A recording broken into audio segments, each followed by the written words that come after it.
তুমি ছাড়া তো আমার আর কেউ নাই।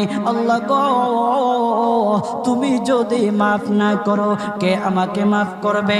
তুমি যদি মাফ না করো কে আমাকে মাফ করবে?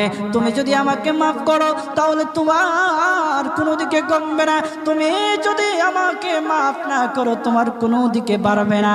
আল্লাহ গো, তুমি আমাকে মাফ করে দাও। সারাটা জীবন অন্যায় কাজ করেছি, সারাটা জীবন নাফরমানি করেছি, আমার কাছে কালেমার দাওয়াত কম আসে নাই, আমার কাছে কালেমার দাওয়াত কম আসে নাই, আমাকে লোকেরা কম বোঝায় নাই। ওগো আল্লাহ, তুমি আমাকে মাফ করে দাও।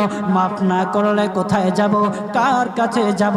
বাবা যখন মারে তখন মার কাছে আশ্রয় নেওয়া যায়, মা যখন প্রহার করে তখন বাবার কাছে আশ্রয় নেওয়া যায়, বাবা মা যখন প্রহার করে তখন দুনিয়ার কারো না কারো কাছে আশ্রয় নেওয়া যায়।